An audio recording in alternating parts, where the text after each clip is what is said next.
right, welcome into the Super Bowl edition of the Chris Collinsworth podcast, starring the one and only Richard Sherman. And we have a fantastic show for you here today. Not only Richard Sherman, but Jon Gruden. And it is going to be special. You're going to remember a lot of things out of this podcast, hopefully who to pick in the game as well. But we are presented by our good friends at DraftKings and the DraftKings Sportsbook app, the only place to go for all the big game festivities. This week, you can use the promo code PFF when you sign up for a chance to double your money if a touchdown is scored this weekend. There might be 20 touchdowns scored this weekend, but there should be at least one so you can double your money. And we're going to talk about some Super Bowl prop bets later on in the show with the one, the only George Shahuri. That's going to be a lot of fun. I wonder how many of those I would lose along the way. I'm usually not very good at that. But first, we are going straight to the discussion. The only man to beat Patrick Mahomes this season is our guest for our Super Bowl podcast, the one, the only, Mr. Jon Gruden. Here we go. I am pumped up, not only for the Super Bowl, as we are always get a little excited about the Super Bowl, but putting a magical combination together. Richard, when you and I were talking a little bit about, okay, if we had a dream scenario for who we would like to have as our guest for this Super Bowl show, this was the easiest choice in the history of choices. I have the only guy that actually beat the Kansas City Chiefs this year. Should have beat them a second time. I called that game. I went down to the last 30 seconds and Mahomes hits Kelsey in the back of the end zone with 30 seconds to go. And also played the Tampa Bay Buccaneers and his offensive line that week of that game. We were supposed to call that game too. His offensive line couldn't practice, couldn't even show up in the building until Saturday with the COVID crisis going on. Who better than the once voice of Monday Night Football, current voice of the Las Vegas Raiders, and our good buddy out there, Jon Gruden. Jon, what the hell's going on? Not much, man. You talk about a dream booth. How about Richard Sherman and Cris Collinsworth doing this interview? I know I better put my seatbelt on, brother. Good to be with you. We got a lot of stuff to talk about here now, not even to mention the fact that you now have a new defensive coordinator in Gus Bradley that we're all very excited about. And that's Richard's former coach. I know that. And the first 2 years, right? First 2 years, Richard? Yep, first 2 years. Should have been first Pro Bowl year, first All-Pro year, 2012, 8 picks. Gus runs a hell of a scheme.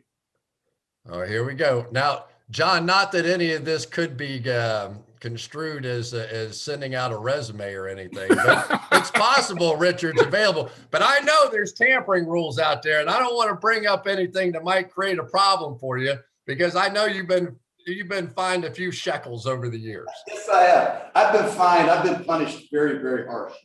But Richard Sherman, if you are a free agent, which there is a rumor you are, we are looking for an alpha presence in our secondary, somebody that can play this Hawk 3 press technique with the read step.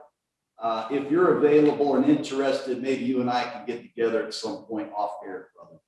Yeah, there's a conversation to be had for sure. I am free and available these days, fortunately and unfortunately. But that scheme is, that Gus runs, and he runs it more than anybody else. There are some coaches, that dabble in and dabble out and go man and go zone and go quarters and go there. Gus lives in it. Gus lives and dies by an 8-man box. You're not going to be able to run the ball, and we don't stop the pass. And that's he's like one of the godfathers of it. It's him, Pete, DQ, Chris Richard. They're all in there.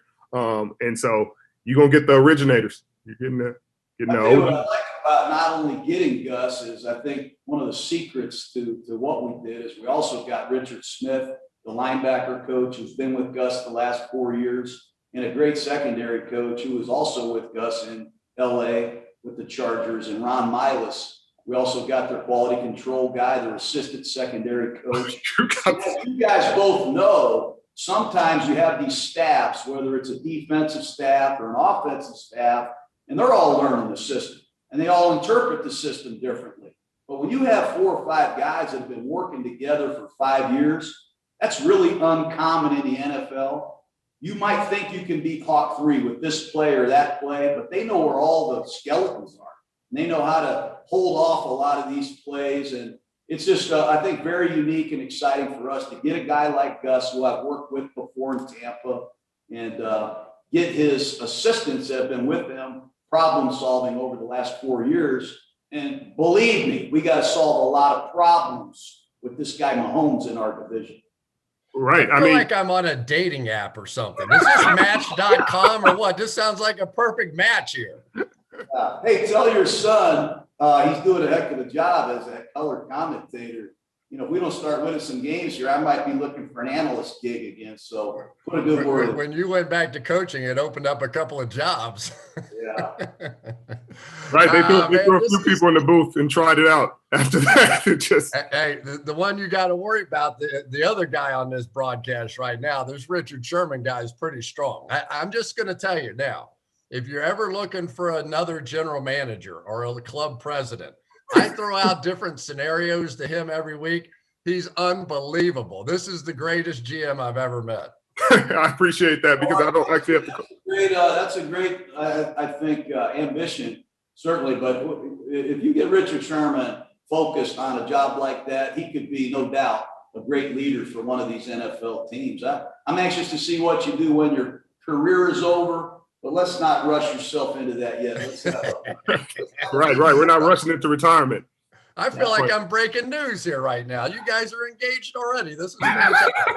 All right, let's do this. Let's do this. All right, we got to talk a little bit before we get into the Super Bowl about the Uber trade of the week. Now, this one, we all knew Matthew Stafford was going to get some attention, right? You don't have a 33-year-old quarterback who has the kind of numbers, the kind of arm strength that he puts forward and all that sort of stuff. But this happened fast. And apparently there were a lot of teams that were in on the whole Matthew Stafford deal. And Jared Goff ends up going to Detroit, and Stafford ends up going to the Rams just a couple of years, really, after A, he takes them to the Super Bowl, and B, he signs this monster contract with them. And Jon, just your first impression when you heard that deal, 2 1s and a 3, and Stafford coming to the Rams and Goff going to Detroit. Yeah, I was surprised. You know, I thought it was player for player is what I initially thought. But, you know, when you throw in 2 first-round picks and a 3rd-round pick, that's a lot of compensation. But during this COVID presence that we have, no off season, obviously the Rams feel they have a great defense. They feel like they've got a very good skills set on offense. They probably feel like they're a playmaker away at quarterback from winning Super Bowls. And I think they went all in on Stafford. I was shocked at the compensation, honestly. But I'm really surprised with what the Rams have been able to do. They give Todd Gurley a big contract. A year later, he's gone. They give Brandon Cooks a huge contract. A year later, he's gone. They give Jared Goff a huge contract. A year later, he's gone. They obviously have a very interesting strategy. They have an owner, obviously, that allows a lot of these things to happen. So, you know, they're going to go 7 straight years, Richard, 7 straight years without a number 1 pick. I've never heard of anything like that's, like George Allen back with the Redskins or something. See, but I don't disagree with that strategy. I really agree with that strategy because I think sometimes in some ways first rounders are overvalued because some teams value them so much they almost value them more than actual, you know, established players. And that's where I disagree. And I think the Rams have done a great job drafting in later rounds. And they've gotten running backs, like they got a starting caliber running back in Akers. They've gotten starting DBs out of the draft. They've gotten backup D linemen. They've gotten some complementary pieces throughout the draft process that weren't first rounders, but are contributing in huge ways. And I think I don't know how they're doing it financially. I don't know how they're doing it under the cap. You know, I don't know how they're manipulating the numbers and dipping here and, you know, but you're going to have to pay the piper one day, you know, and that's what the Saints are running into now.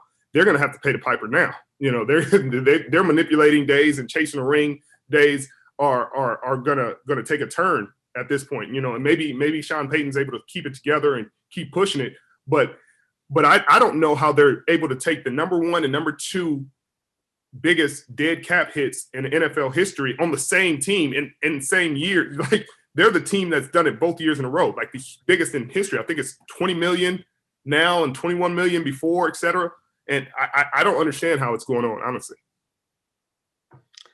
Jon, give me just a little bit of a story now on what this might mean for Deshaun Watson. Now, obviously, they don't have to trade him, but if I'm with the Texans and I just watch this deal go down, right? And Deshaun Watson, and I know how much you love PFF, so I won't get into this too much, but we have five top five quarterbacks in the NFL: Rodgers, Brady, Mahomes, and Allen. Those were our four of our five. Stuck right in between them was Watson. So the four quarterbacks in the final four, and Deshaun Watson, who ends up on a 4-win team or whatever they had this year. So if he somehow becomes available, and you just watch the Stafford Goff deal go down for 2 1s and a 3, what the heck is 25-year-old Deshaun Watson worth? How many ones you got to give up to get him? That's a great question. I personally look at this like a fantasy world here. They have a new GM, Houston, who comes from New England. He just went through a year in New England without Tom Brady. I think he has a pretty good idea how important Deshaun Watson is to the Texans. I don't think there's any way in the world they trade Deshaun Watson. And if they did, the compensation is going to be kind of like, you'll be at the Rams. You'll have to give up 7 number ones. You'll never draft again. I just think there's a lot going on. Deshaun's a great player. He's a great kid. I'm sure he's very emotional right now, and for a number of reasons, on and off the field. And I got a lot of confidence in him that he's going to be a great quarterback for a long time in Houston. He's already signed that contract, and he'll be a big part of that rebuild. Richard, what do you think? How many is it going to take? Well, you know how they it caused a stir when I said they shouldn't give multiples, the Jets. And the reason I said that is because he has the no trade clause. Like, if I just don't know what the alternative is. If he says, hey, you got somebody's offering 6 first-rounders for him, and he says, no, I don't want to go to that team. What does that mean for the Houston Texans? If he says, I don't want to go to that team and I'm not showing up for the season, and does their compensation, if he does that, go down? What happens if he actually holds out and says, I'm not showing up? The most important player on the field, for a new first-year head coach, is that really what you want to risk? Is you want to risk your starting quarterback not going out there on day one with a brand new coach and giving him a chance? Or do you want to, and then you're not going to get the draft picks this year. Then you don't get to start the rebuild. They're already in a rebuild with a great young quarterback who gives you a chance. But if he's saying he doesn't want to be there and you're not allowing him to be happy, so you'd rather him be unhappy here. I mean, it happened in Houston in basketball. They tried it to keep an unhappy player in a place he didn't want to be. And you see what James Harden did in the NBA, which is a different league, and they have a different way, different control, different power structure. But I don't see a reality if he's truly unhappy and he's not going to show up where he stays in Houston. I mean, I never thought I would get to the point, because I always sort of felt like until you get your quarterback, it doesn't matter what the rest of the team is, right? I mean, that's really, the rules are all geared around the passing game. And, although Jon may be my exception this year, his offense is flying up and down the field. They're scoring all kinds of points and they can't get off the field for anything. I'm like, oh my God, this is unbelievable. That Miami game, I almost fell out of bed watching that thing. I literally could not believe how that thing ended this year. But hopefully you guys get this thing back together. But Jon, it just feels like we're in new territory here with the compensation. If somebody thinks a quarterback is worth it, and it had to be stunning for some of these teams that now are going after Watson. No doubt. And I hope you guys keep stirring this up. I'd love to see Deshaun Watson get traded to the NFC personally. If you could get him the heck out of the AFC, I'd be happy. But I got traded myself. And the compensation was what it was. If you want Deshaun Watson, you're going to have to give up players and picks. And you're going to have to give up real good players and a lot of high draft picks. I don't think we disagree on that. No, but my question is, what do you think happens if he nixes the trade? Like if he says, "Hey, I don't know, the Jacksonville Jaguars, I'm just throwing out a random team, offer crazy amounts of picks and everything," and he just says, "I'm not going there." What happens if he's unhappy in Houston and he will not be traded to certain teams? He won't be traded to only 2 or 3 teams, and that gives them power and gives them control, and they won't offer what Houston's looking for. Do you just keep him and leave him unhappy and make him play? I would trust David Culley personally. They hired him. He's a great coach. He's a great guy. I would just let time heal a lot of problems. It usually does. I would let David Culley and his staff and his team try to, get to Deshaun and the people that are with Deshaun to try to handle this emotionally and maturely. And I'm sure that's what's going to happen. But right now it's gaining a lot of steam. It's gaining a lot of, rumors out there. You don't know what to believe, but I just got to focus on the Las Vegas Raiders. We got work to do. The Raiders. Let's get into just a little bit, Jon, just briefly on the Raiders. You guys have done a lot of great things. Clearly, Derek Carr had one of his better years. You guys have added some weapons on the outside as well. Aguilar, go figure. You guys turn Aguilar into one of the great deep threats in the league, and Henry Ruggs getting drafted, and the whole thing. How close do you feel like you are? Because you guys did put up points. Your defense has been an issue since you got there. And is it just a matter of, man, if we could just hold them to 25 or less here, we got a chance? I think it's a little bit more than that. We've got a great kicker. Carlson broke Janikowski's record. We got a good punter. We've got a good offense. Our quarterback has mastered our system. We can move the ball on the ground with Josh Jacobs, and we can throw it. And Darren Waller has emerged as a superstar. He's a joker. He can line up anywhere. Defensively, we're very young. We are looking for these alphas.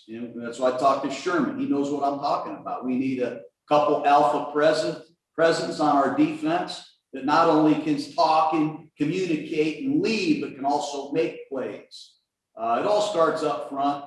We have got to get after the quarterback much, much better. We've got a good pass rusher in Max Crosby. We've got Cleve Farrell, who was hurt a lot this year, going to be a good player. We got to find an inside presence that can rush in this scheme. And it all starts there. If we can't get after the quarterback, it's going to be a long haul for us. So we're going to look hard to generate some players up front. And I hope the scheme helps a guy like John Abram, who can play down near the line of scrimmage like Cam Chancellor and Derwin James, who have flourished in Gus Bradley's defense. I just think the style that Gus and his staff are going to bring is going to help develop a lot of these young players. We've got Damon Arnett, Trayvon Mullen, John Abram, 3 high picks in our secondary. We've got an exciting linebacker here, Corey Littleton, who we brought over from the Rams. So we've got some ingredients, and we have a plan to get some defensive players, and we'll start working that as soon as we're off camera. There you go. You even started working it on camera a little bit, so there you go. Right. And you guys have a ton of talent, and I think that the scheme.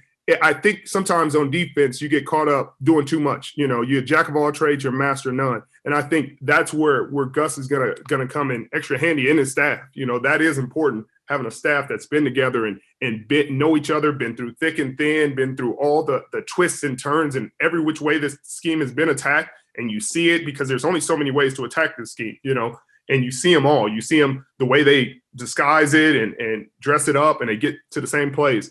But allowing a player like Abram to play fast and to understand his gaps and to see the same looks week in and week out and week in and week out and understand, elephants on parade, the special's coming. You're the weak side hook, just open it up and carry the special. The backside corner, you're to the nub side, the tight end goes under, pick him up, drop the linebacker off. It's quick understanding. It's quick functioning defense. And that's why the holes aren't as big in the defense, because you play it so much, you see the same look so much. Everybody knows, we're going to eventually have to push that way. Let's just do it expeditiously. Let's just talk it through.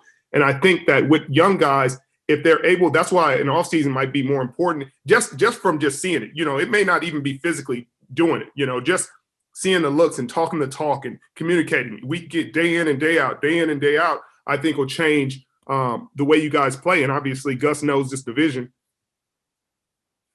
No doubt. We're excited about it. We are going to get together right after the Super Bowl. All the staff comes back, and we're really looking forward to putting the pieces back together on defense. We're going to be much better. I wish I had a heart rate monitor on Jon Gruden when you were explaining that defense and what can and cannot be done with that defense. I think you found alpha number one. Here we go. All right, I'm gonna try it out. You really realize. I remember when I was coaching the Raiders before, Chris, in '98, we drafted a kid named Woodson out of Michigan. He's going to be in the Hall of Fame. But I will bet you, if you had Charles Woodson sitting here, he would tell you that it was Eric Allen, a former Philadelphia Eagle corner, that really helped him become a great pro football player.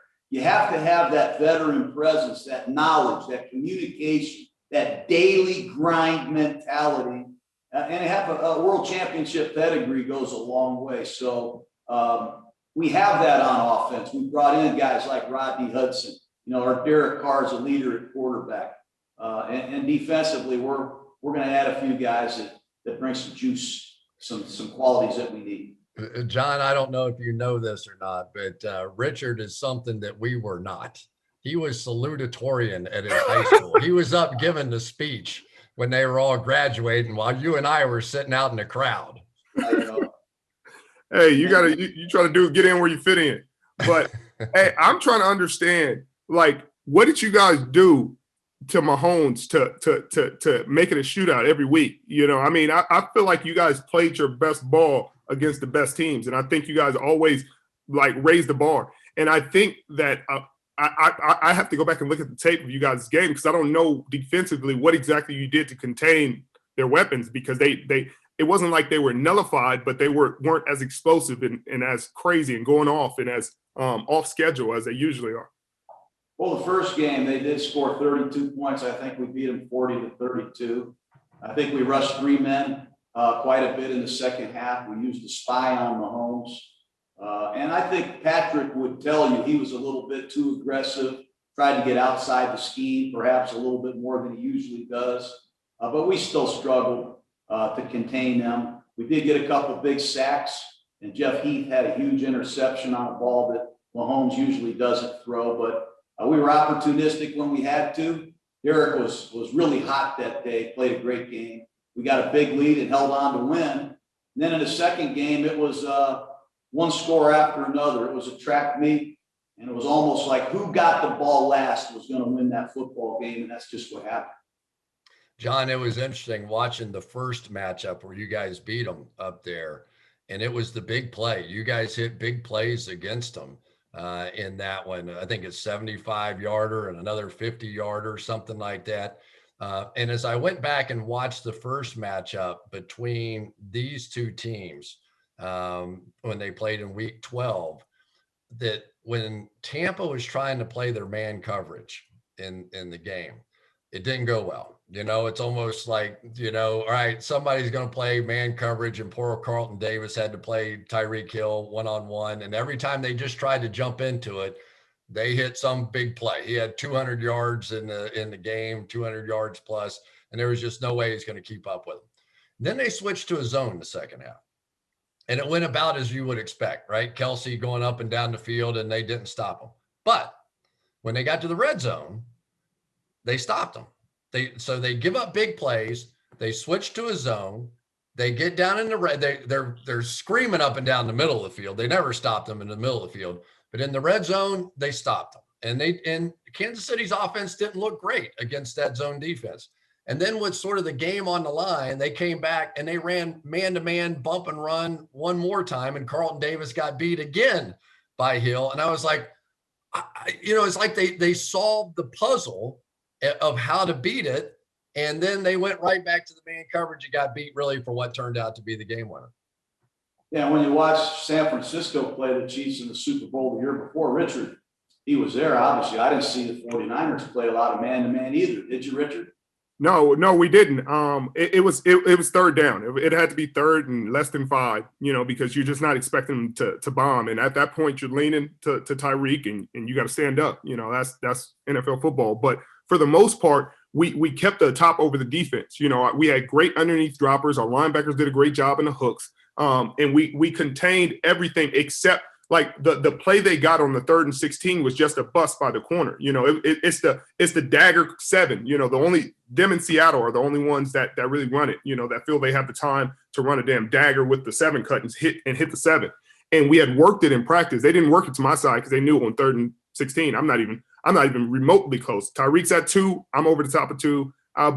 You'll catch the dig. Hey, me and Fred will communicate early because you need to be in that hook window and you need to look him up because he's going to run this dig. There's only 2 or 3 plays you got on 3rd and 15 plus, and that was one of their plays. And when our corner got caught up in the moment, he got caught up. He just trying to be sticky in coverage, and that's what kind of got us. Those plays late, they got me on we ran a fire zone, and they had been running that inside read, that deep read curl, 20-yard curl that Kansas City runs, and gave me the same exact stem for the read, then busted out at the last second and that's where you got to be late. You're up 10 points. We've been playing zone. We've been keeping the top over the defense, and then those late mistakes are what were detrimental. Tell you what, though, Chris, one of the things I don't think people are talking about enough is the state of the Chiefs' offensive line. Yeah, no question. Well, you got to go block Jason Pierre-Paul. Say what you want. He's back. This is JPP. Shaquille Barrett's a franchise player. He got after Aaron Rodgers. Vita Vea is back, and Ndamukong Suh lives for big games. The Buccaneers can rush. They can rush you, man. And without Mitchell Schwartz at right tackle, now you lose Fisher at left tackle. I mean, and then you forget that DuVernay Tardif, he opted out at right guard, and his backup, Coleccio Assembly, got hurt against us. They're using their 3rd-team right guard and 2 backup tackles. It's going to be hard to drop back and hold the ball and wait for some of these deep patterns that Richard's talking about. I'm a little concerned about that matchup if I'm Kansas City, the injuries on their offensive line. Yeah, I don't think there's any question. Plus, then you add in their style of offense. As the game went along last time, Devin White literally had to not chase the running game because of the RPO stuff, right? I mean, it's the most bizarre thing. You're seeing an outside zone going away from Levante David or Devin White, and the linebacker's running the other way because if he doesn't play that slant in behind him, they're going to throw that all day. So now so how hard is it to rush the passer against this offense that has you running sideways? No matter what you're doing, you're trying to catch the jet sweep and so you watch the pass rushers of Tampa Bay who really got after people, at times this year, they can get after people, but they're all running sideways and they're all, you're chasing ghosts. And as I was watching the tape, I'm like, who cares if they run for 7 yards? Nobody cares. You're not going to get beat by Kansas City if they run for 7 yards on that play. And yet you see teams do it all the time. I mean, it's a tough offense to defend. The other thing you got to tell your defensive linemen, and Richard, I'm sure, has heard this, stay in your lanes, because the best thing Kansas City does is they create second reaction plays with this guy Mahomes. I mean, you got to stop the play that Andy Reid, the enemy, called. And it's a good play with great players. But if you stop the play, the guy starts running around and he can throw the ball left-handed, right-handed, behind his back. You got to mush the rush at times. You got to knock some balls down. How healthy is that turf toe of Mahomes? If his mobility is restricted and their offensive line is hurt, that's the big concern I have for the Chiefs. I think with Jason Pierre-Paul, like you said, and Shaq Barrett, I mean, if they're able to generate and just consistently make him uncomfortable all day, and then you need Tom. You need Tom being efficient Super Bowl Tom. He can't make the mistakes that he did in the NFC Championship, because if he does, game can get away in a different way. Their defense is playing well, but I mean, they have some of the best linebackers in football too, with Devin White, Levante David, yeah. Levante. I mean, and they never get enough credit. They never get enough credit because the front's great. They're great. The secondary makes plays. I mean, it's going to be. One of the interesting parts of this is that Kansas City, they have good players on the defensive side, but I really felt like It wasn't until they really engaged with the with all the disguises that they do. I mean, they really live and die. There were so many times in that game when I went back and watched the first Tampa game. You go, okay, well, that's too deep. No, that was cover zero. Or you go, oh, that's cover zero. No, it was too deep. And you go, and so regular season or early playoffs, you go, okay, that's going to be great. But now you're going against Tom Brady. And do those disguises still have the same impact against the Tom Brady who has actually seen your defense already once this year? I think, Tom Brady, the greatness in him is his ability to decipher coverages before the ball is snapped. That's what Derek Carr is great at, using dummy snap counts, trying to key and listen. You don't have the crowd noise factor either. So Tom is able to hear the communication and see and get a lot more information than he usually does. But they have so much defense. Steve Spagnuolo has so many different looks. It's hard to prepare for. We play them twice a year. You got to prepare for multiple fronts, multiple coverages, multiple disguises. I know I'm using that word multiple a lot, but I'm from Dayton, you see. I'm not from Stanford. They give you a tremendous amount of looks, and you better not forget about Frank Clark in big games, and you better not make a mistake against Chris Jones. These are two big-time pass rushers. And I like the way they play on the edge. I like these big corners, Rashad Breeland and West. They got the young kid Snead. They're big. They're in your face. And a Honey Badger reads a quarterback a lot like Rondé Barber did for us. He's a turnover magnet. And if you get pressure and he can steal a play here or there from you, I agree with Richard. The turnover margin is going to decide this game. It's going to be interesting. It's going to be really interesting because Tampa's been able to get away playing two different styles of football. Sometimes they lean on Tom's back. Sometimes they just run the football well, and they make the game short and play good defense, live off their turnovers, and they're opportunistic. And I think that's, one of those things that you got to do against this offense. If they make Mahomes uncomfortable and they're able to get out to a lead, then it's just about being consistent at that point. It's about not letting him backpedal out and slip out for one of those bombs that he's known for now. And I think that Tampa has it, especially with their tackles out. With their tackles out, it changed the dynamic of the game. I mean, they have serviceable tackles as backups, but if their tackles aren't playing this game, it's going to be a different game. And I would guess Andy Reid creates a different game plan, maybe more play action, maybe more misdirection, to slow the D-line down and a few screens, because he can play that game too. That's what makes Andy Reid special, because he has so many, just like you said, Spagnuolo, he can change it up. Andy Reid can change it up in a second. I think the first time we played them in 2018, my first year with San Francisco, they freaking ran a screen where they faked 3 screens before they actually threw the middle screen to Kelsey. And it was like the whole defense was covering both screens, and it was just me and Kelsey in the middle of the field in space. It was like, hey, they faked the jet sweep. They turned to fake the running back screen right. They turned to fake the screen left, and Kelsey was just standing in the middle, and he flicked it to him. And it was like half the defense is over here, half the defense is over here, and then Kelsey's in the middle wide open. And it's like, well, we had a pass rush, and they didn't want pass rush to get there, and they got away from it. And I think it's going to be a tactical game. And I think if they can't play with the tackles and they don't have the time, I think Andy Reid will have a plan for that. Hey, Richard, you got to tell them your story about Patrick Mahomes in the Super Bowl on the slant play. Oh my goodness! This is a good one, John. You'll like this one. So they run. It's 2 receivers to my side. Tyreek's in a normal split, but he's closer to the number, so I know we're getting slant. So I'm gonna bail it because I don't feel like stepping with Tyreek because he's unusually quick, and I'm just not giving myself a chance if I try to press a slant and he takes it before I even get my step in the ground. So I bail it, anticipating the slant, and then I dive in ahead of him. I'm diving in ahead of him thinking, hey, I got the pick. I'm about to change the game, and I'm going to the crib. I mean, he'll probably catch me because he's 4'2", but I'm out. So I dive, read the play perfectly.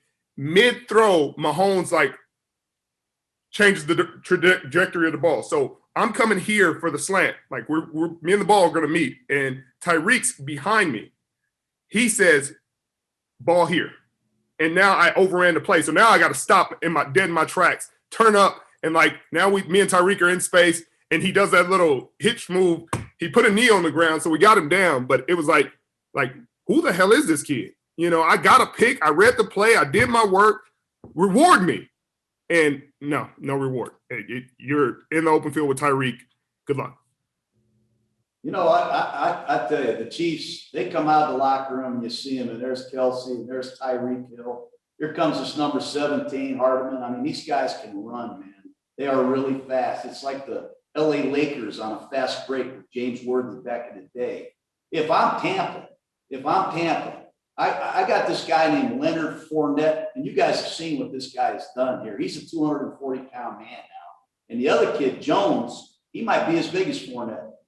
They got a right tackle, a first rounder that can thump you. They got a nasty center. Ali Marpet is a very good young emerging guard. Donovan Smith at left tackle.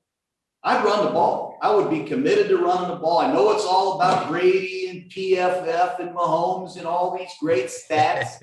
I'm going to keep Mahomes right over there on the sideline. I'm going to try to get 34 minutes, 33 minutes of possession time and try to run the ball and be really committed to it, because I think Tampa's got a heck of a running game and two big backs. What do you guys think of Fournette and what he's done coming in from Jacksonville? Gee, many Christmas. The other part of it, John, and watching the tape of the first one, when Fournette's in the game, because Kansas City's going to hit you with some weird blitz, right? They're going to send somebody out of the back end, Sorensen. Somebody's going to hit you with something, right? And having him in there to pick up that whatever that blitz was made a difference. Gronkowski's blocking in that first game made a difference in what they were doing. The one I worry about, and I don't know what the relative health of any of these guys are right now, but Aaron Stinney basically has been playing the right guard position. So Chris Jones is going to be sitting right on top of him the whole game, right? Somehow you got to figure out a way to manipulate it. And in that first game, Chris Jones really did not show up until the fourth quarter, and they started pass rushing a little bit. But you're right. Tampa is much more of a fist fight, duo blocks. Let's drive them off the ball. Let's play that style. And maybe that is a bit of the process here. I think so. And again, you want to keep Mahomes over there on the sideline. You don't want to give him a lot of 3 and out, a lot of opportunities, but Tom Brady, I think it's been said, he's pretty experienced in these big games. I can't wait for this Super Bowl 55. It's in Tampa. I'm heading home on Wednesday. I'm anxious to see my family and see this game. You, of course, you're the guy. You're forever the legend, the first one to win the Super Bowl in Tampa. And does it tug on the heartstrings just a little bit when you go back in that stadium and you get a feel for those guys and see your own name on the stadium wall up there? Does it still tug on you a little bit? Yeah, it sure does. I got great memories, great friends there in Tampa. I'd like to just compliment Jason Light, the general manager, Cris, and the Glazer family. I mean, they did a lot of great things hiring Bruce Arians and giving Bruce Arians and Jason Light the ability to go get Tom Brady. Pay Tom Brady. Go get Rob Gronkowski. Pay Rob Gronkowski. Go get Jason Pierre-Paul. Go get Shaquille Barrett. Make him the franchise player. He's drafted well. They've gone in free agency and brought in some really good players. So you got to give a lot of people credit, but the Glazer family, they're first class, and they know how to win championships, and man, are they proving it right now. Well, Match.com, if nothing else on this show, we did set up Match.com, and I feel good about this relationship. There's a certain bond that I can feel already starting to develop here, and I can't wait to see the Las Vegas Raiders with a few fans in the stands next year hoisting that Lombardi trophy, and maybe Richard can get the first kiss on the trophy. That'd be a fantastic way to go about it. Thanks for having me on, you guys. I'm a big fan of both of yours, and I love guys that love football, and keep it up, man. Fans love you guys. The great Jon Gruden. There you go. Richard, final words.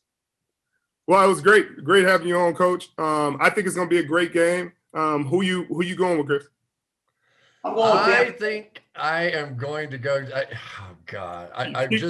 I watched the tape of it. If you watch the first half, there's no way you don't pick Kansas City. You watch the second half and you go, oh, Tom Brady and that they kind of got some things figured out. Somehow, some way, Tom Brady wins these games, and he's been to 10 of them. I just think I have to go with Tampa. They're at home. Don't forget, the first team in the history of the Super Bowl to play at their home. I'm anxious to see Mahomes and Tom Brady go square head on. No, you can't ask for much more in Super Bowl 55. You guys enjoy it. Yeah, you couldn't have drawn it up better. I can't go against touchdown Tom in the Super Bowl. Obviously I lost to both of them in the Super Bowl, so got the worst kind of experiences. But I mean, he's 6 for 10 right now. And that's you gotta take those odds. John, thank you, man. You're the best. All right, guys. Appreciate you having me. See you soon. See you soon. All right. Well, moving on now. The 55th big game is this weekend, 5-5. And the big game deserves a big prize, not just some trophy to finish off this incredible football season. DraftKings Sportsbook, America's top-rated sportsbook app, is giving all players a no-brainer of an offer. To celebrate football's finale, DraftKings Sportsbook is doubling your money if a touchdown is scored in the big game. I love their promotions. All you need to do is use promo code PFF at sign up, and then I guess you'll have to find out something other than football to bet after that. And I'm sure Sportsbook and DraftKings Sportsbook app will accommodate you there with that as well. George, what say you about all this stuff? Because we're going to give people these great prop bets, and I can't wait to get into this. I'm keeping score. You and I are going mano y mano. We're going mano y mano here. Yeah, no, that's the thing, that the Super Bowl is like the great game to bet on because you got all the props and you can obviously bet the game, the spread or the total. But I will say this, and DraftKings has some of these rolling in already. The draft is a great opportunity to place prop bets as well. So go download the app now. It's the DraftKings Sportsbook app. Use the promo code PFF. I have to read this. I'm going to read it as well as I've ever read it all season right now. Pressure's on. Super Bowl weekend. You must be 21 or older, New Jersey, Indiana, or Colorado only. Restrictions apply. See DraftKings.com/prediction-challenge for more details. If you have a gambling problem, call 1-800-GAMBLER, or in Indiana, 1-800-9-WITH-IT, or in Colorado, 1-800-522-4700. Yeah, I have a gambling problem. I can't ever beat you in the picks, but this is my week. I've researched these teams. You always have the advantage because you always get to watch all the games. Right. I am studying one game, but this is my week right here. I am ready for you. This is your week. You got me. Now, there are a few props that I really like, but why don't we touch on where you're at with the game overall? It's still Bucks +3 on DraftKings Sportsbook. It might flip between 3.5, but it's about the same because of the price you're going to pay. Total of 56.5. How are you feeling about it? You took Tom Brady and the Bucks, so I'm guessing that's not changing now. Hey, home dog. I don't know much about gambling, but I know that phrase. You got a home dog in the Super Bowl, the first time that's ever happened. And I do think there's enough concern. We talked to Jon Gruden about this, obviously, but Mike Remmers, my understanding now is that he's flipping over to play left tackle. Eric Fisher's out. And I honestly don't even know who's playing right tackle in this game now for Kansas City. But Jason Pierre-Paul, Shaq Barrett on the outside. I tell you, and Ndamukong Suh flashed a little bit with a pass rush in the first time these two teams matched up as well. So I do think Kansas City has some issues that they have to solve.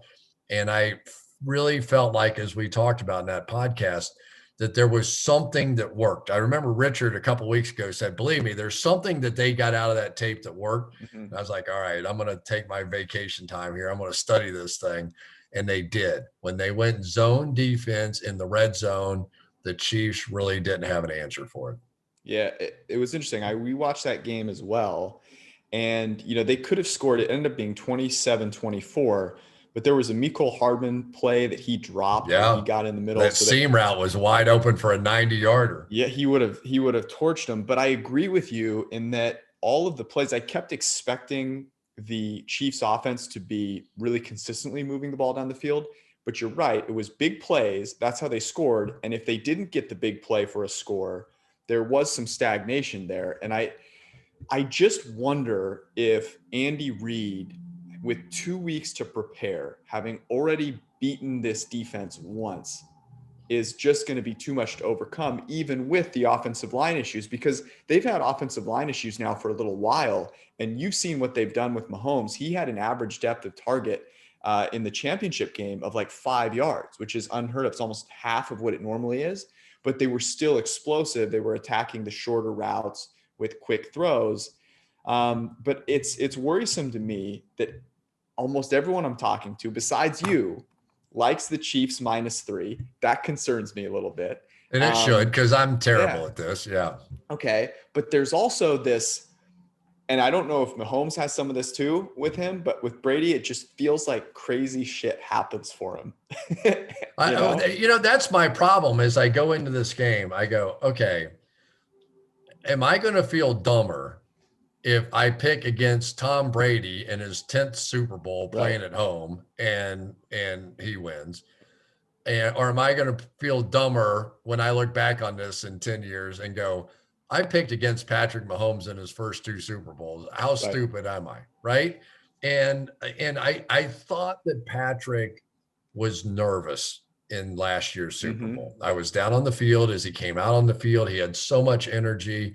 A lot of his decisions early, some of those interceptions, he just didn't look like himself. And of course, the 49ers had a tremendous pass rush coming after him. But I didn't feel like he really got into the game until the fourth quarter. I'm going to guess that's not the issue this time. I think he'll settle right into this game. Doesn't mean they're automatically going to win, but I don't think he'll have the first Super Bowl jitters this year that he had a season ago. Before I give you my pick real quick, the home dog that you mentioned, do you have a sense, like, home field advantage really hasn't shown up this year almost at all? And this game, obviously, with the seats that are being, the tickets that are being given away, it's not necessarily just going to be Tampa Bay fans. How much do you think that plays into it? A lot. Because teams aren't used to playing in front of fans. And the couple of games like in Buffalo that we did, where they even had 6,700 fans in the stands, but they could impact the game. They impacted the raw emotion of the game. And I think it was exacerbated by the fact that there had been no fans. So from a broadcast standpoint, it was fantastic to have some energy back in the building. But from a player standpoint, you felt that uplift that home fans can provide you. And I think you're right that the great majority of these seats are going to be filled by people cheering for Tampa. Yeah. So it'll be interesting. 25,000 is a lot more than what we've seen in any stadium this year. Yes. It was so many that I thought maybe I could sneak in, but not gonna happen for me. The Chiefs -3 is where I'm gonna go. I'm gonna give you a chance to make up a little ground on me here if you win this one. Because you just keep covering my bets after my bad start. That's all you've been doing so far. Right. Exactly. And I'm gonna go. I've already bet the over a couple of times. I bet it at 56. It's 56.5. I have a hard time seeing Mahomes Brady not ending with a ton of points. After the whole year we've had, we deserve to see them score some touchdowns. And I think that's going to happen. So I'll go Chiefs in the over. You've got the Bucks +3. Do we want to talk some prop bets now? You know what? I'm gonna argue the other side of this, just for the sake of arguing it. I'm gonna take the under in this one. Okay. And I think the fact that the Chiefs won't get the freebies in the man coverage. They won't see Carlton Davis one-on-one against Tyreek Hill in this one. I don't think. They're obviously, you can't avoid it the whole game, but I don't think that'll be true. Their offensive line obviously is going to have some issues with that. And I do think there's something to what Jon Gruden said about keeping Patrick Mahomes on the bench. I think there's a chance that you see a consistent run game coming from Tampa. in this one, and maybe it milks the clock a little bit. Maybe, like I would love, if I were Bruce Arians, to get this game to the fourth quarter with Tom Brady having a chance to win it, right?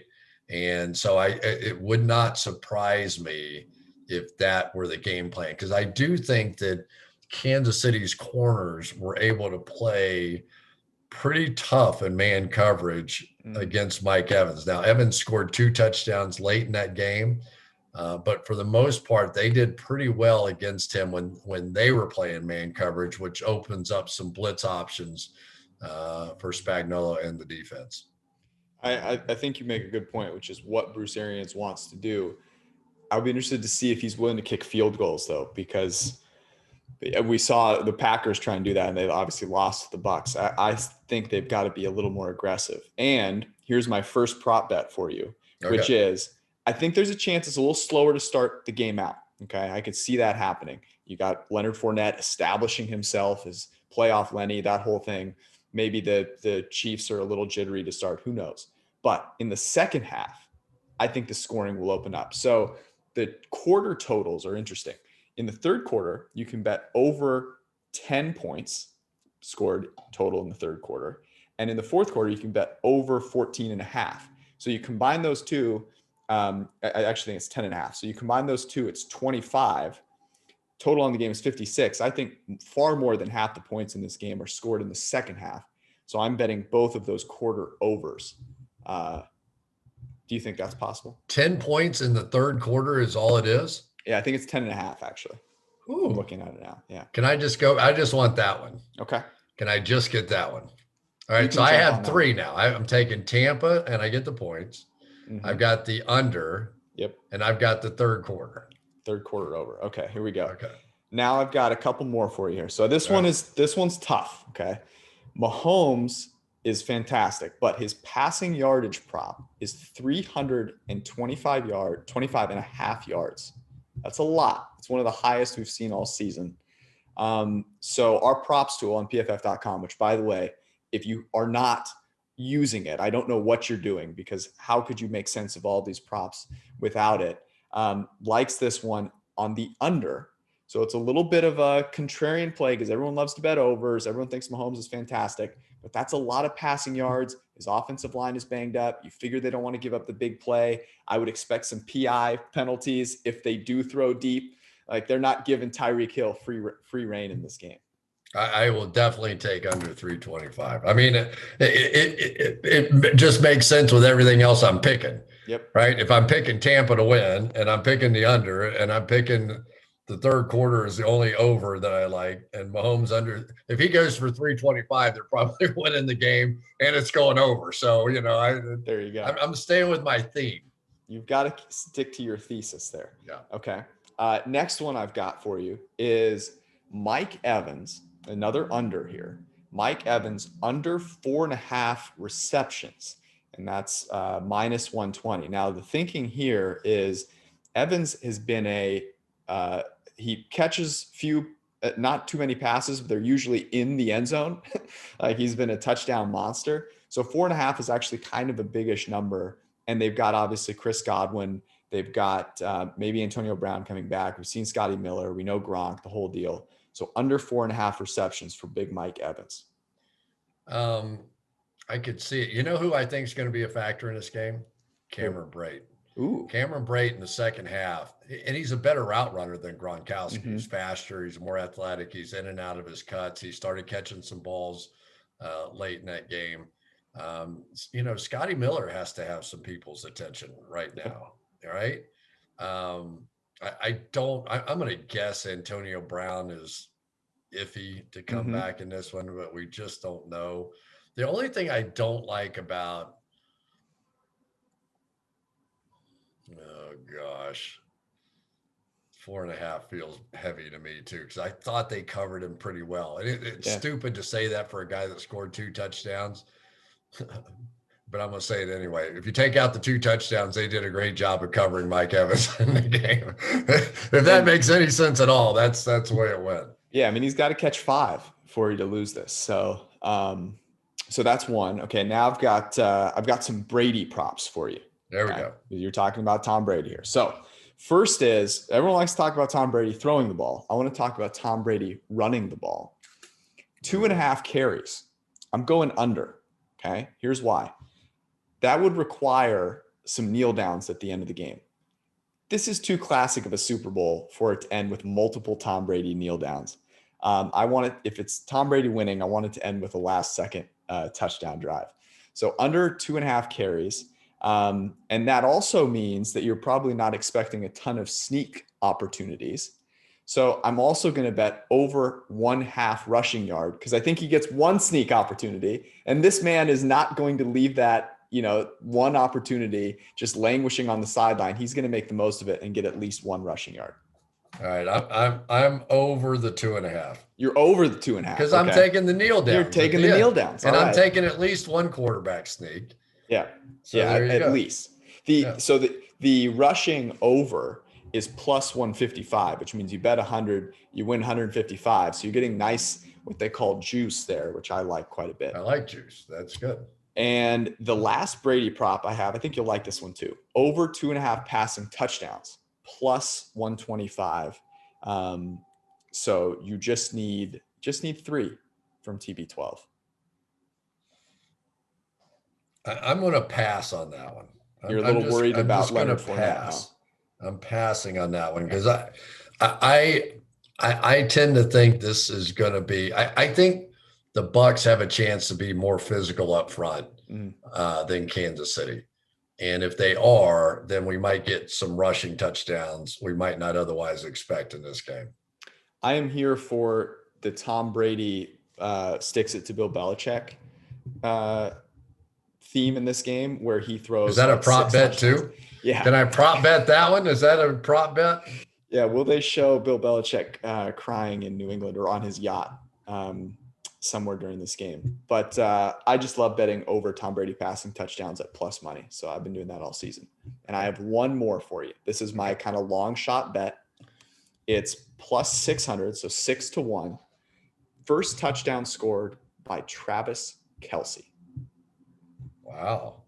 And my reasoning here is that I like Andy Reid scripted plays coming off a 2 weeks rest.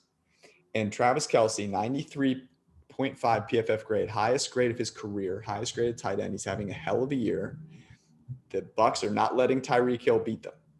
So this is going to be a little Travis Kelce special, maybe one of those shovel passes that Mahomes has been throwing. And it pays 6-1. So what are the odds on Mahomes catching the first one? Because in that first game, they tried that reverse with Kelce throwing the pass back to Mahomes, and Carlton Davis knocked it down. So I bet you that one's about 40-1, something like that. You know what's great, Chris? You can go at pff.com to the player props tool, and you can find out where we have the value on that particular prop. There you go. There you go.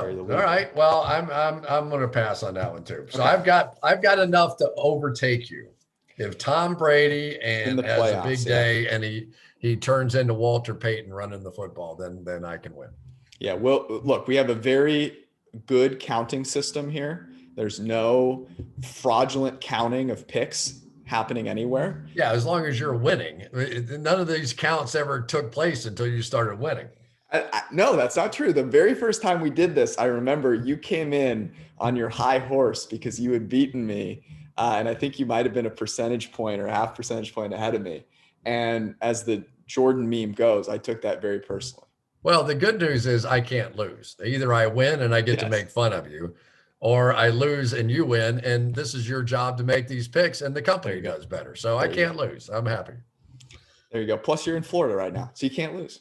The weather's a little dicey. It's supposed to be about 62 game time. Is that right? So I think so. Yeah. And there's a chance for a little bit of wind. So we'll see.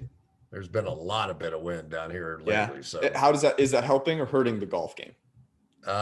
It's helped it because it's kept me inside.